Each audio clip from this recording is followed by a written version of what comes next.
৬০০ গ্রাম ওজনের ইলিশ বিক্রি হচ্ছে ২,০০০ টাকায়। তার চেয়ে বড় মাছের দাম হাঁকাচ্ছেন ৩,৫০০ টাকার ওপরে। পটুয়াখালী জেলার আলীপুর মহিপুর মৎস্য বন্দরে প্রতিদিন কয়েকশো ট্রলার সাগর থেকে মাছ ধরে ফিরে। গত বছরগুলোতে এই সময় সাগরে ইলিশ সহ অন্যান্য মাছ ধরা পড়লেও এবারের চিত্র ভিন্ন। হাতে গোনা কিছু ইলিশের পাশাপাশি নামমাত্র সামুদ্রিক মাছ ধরা পড়ছে। ফলে অনেক ট্রলার সাগরে মাছ শিকারে যে খরচ করছে সেই টাকারও মাছ পাচ্ছে না। তাছাড়া সম্প্রতি কয়েকটা নিম্নচাপের কারণে মাছ শিকার না করেই জেলেদের খালি হাতে ফিরতে হচ্ছে।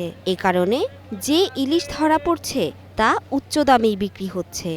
দেই আবহাওয়া ভালো, গাঙ্গে যাই দিয়ে সিগন্যাল চলে, আবার সিগন্যাল উঠবে কবে আর কোনো গ্যারান্টি নেই, আবার কুলো যাওয়া লাগে। প্রায় 2 লক্ষ টাকার বাজার নিয়ে গেছি, মাছ নিয়ে আসছি 1,30,000 টাকার। হয়তো এটি লস হইবে। এই ট্রলিং এর কারণে আমরা জাহাজ ট্রলিং এই ট্রলার ট্রলিং এর কারণে আমরা জাইলেরা মাছ পাইতেছি না। মাছ অনেক কম, মাছ কম থাকার কারণেই দাম বেশি। মাছের আড়তদাররা বলছেন ইলিশের সরবরাহ বাড়লে হয়তো দাম কিছুটা কমতে পারে।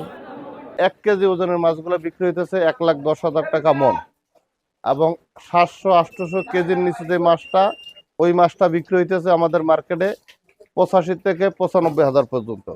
আর যে মাছটা 3.5 কেজি, ওই মাছটা বিক্রি হইতেছে বর্তমানে 65,000 থেকে 70,000 এর ভিতরে।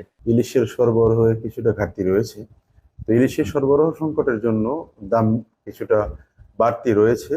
তা আমরা আশা করি আবহাওয়া ভালো হলে আমাদের ঝাঁকে ঝাঁকে ট্রলার সমুদ্র থেকে মাছ আহরণ করে যখন ফিরে আসবে, বাজারে ইলিশের প্রাপ্যতা যখন বেড়ে যাবে, সরবরাহ বেড়ে যাবে, তখন স্বয়ংক্রিয়ভাবে ইলিশের দাম কিছুটা হলেও সাধারণের নাগালের বাইরে চলে আসবে। সরকারি হিসেব অনুযায়ী পটুয়াখালী জেলায় সাগরে মাছ শিকারের জন্য ৬০০টি নৌযানের অনুমতি রয়েছে। পটুয়াখালী জেলায় নিবন্ধিত জেলের সংখ্যা ৭৯,২৭৯ জন। Mithila Anjum, Star news.